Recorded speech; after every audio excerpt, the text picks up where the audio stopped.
I'm Deepak Sharma, and you could say I'm someone who's experienced something of a left turn in my life. Growing up an Indian immigrant in Canada, I always had high expectations for myself and my family to do something special. Although I didn't become a doctor, engineer, or lawyer, sorry mom, I still did the right thing and went to the University of Ottawa to study business, which ultimately led me to accepting a safe and cushy job for the federal government. For many people, taking the well-paying, safe 9-to-5 job with the pension and the benefits is the dream. But for me, I always felt like there was something more for me out there. I dreamed of traveling the world and connecting with people from everywhere. So in 2019, I started my own podcast called It's Not That Deep. The show started off as a way to document my journey and find out what I want to do with my life, but it quickly became something that allowed me to connect with people exploring those same questions. These people dramatically influence how I view the world. I took the plunge at age 25 to start my own media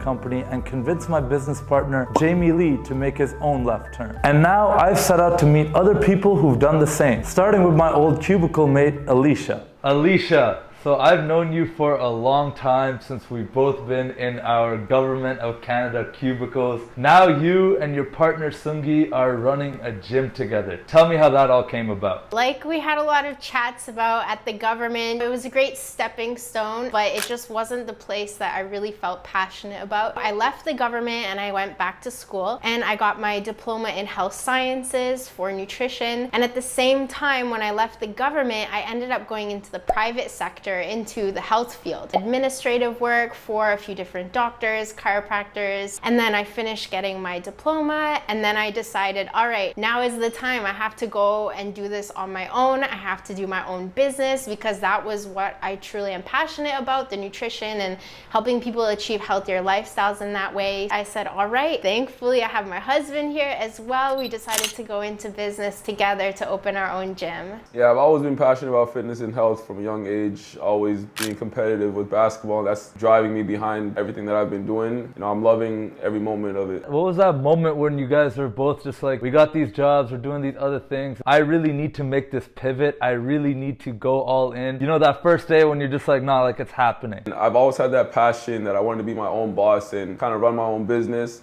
And it just so happened that I was passionate about fitness and health and helping people achieve healthier lifestyles. I remember one day I was talking to Sungi and I said, Sungi, I want to work full-time at the gym. I want to do my own nutrition, but I'm scared I'm not going to make enough money. He said, if you're choosing to do anything out of fear, it's the wrong decision. So I sent him my 2 weeks notice. What would your advice then be for someone who's considering taking their own left turn? My advice would be, if you're not enjoying what you're doing, you don't love it, leave. Take the path of what you love, what you're most passionate in, also what you're good at. Kudos to you guys for not letting it just be a little side hobby, passion, side hustle, like people call it. You went all in on it. You really made that left turn, and I'm proud to watch you guys continue to grow and hustle. Thank you so much. Alicia has come a really long way since our days in the cubicle together. I love her and Sungi's left turn story. And now let's hear about another really exciting left turn that's actually pretty out there. Akhil Mesiwala, welcome to the Left Turns show. Thanks, Deepak. Thanks for having me. I think you have a very, very unique story. Tell us how you ended up working with worms. I've done an engineering degree. I did my master's in renewable energy again and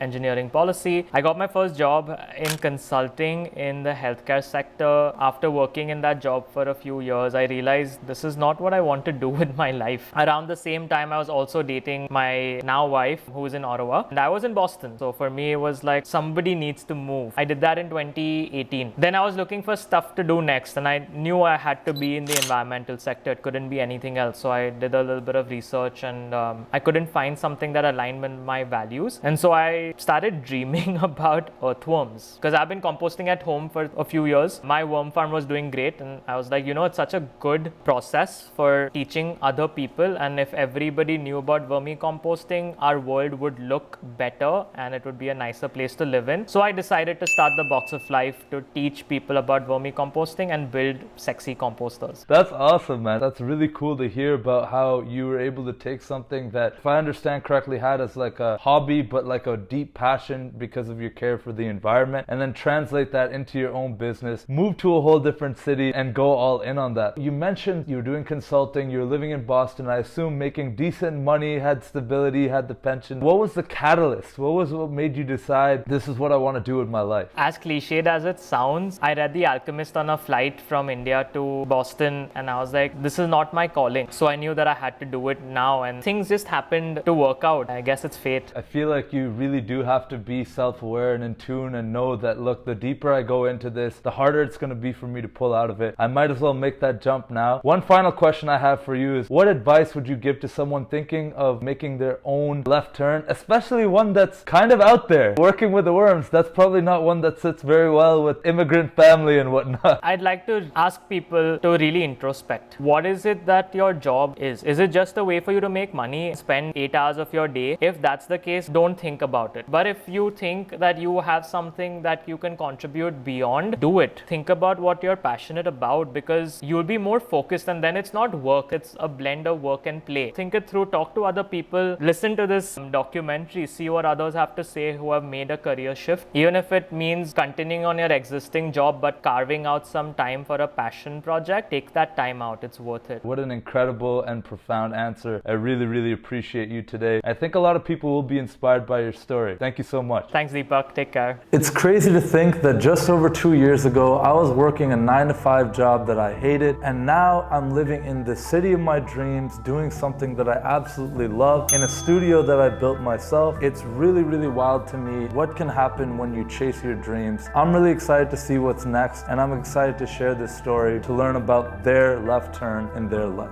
Stay tuned.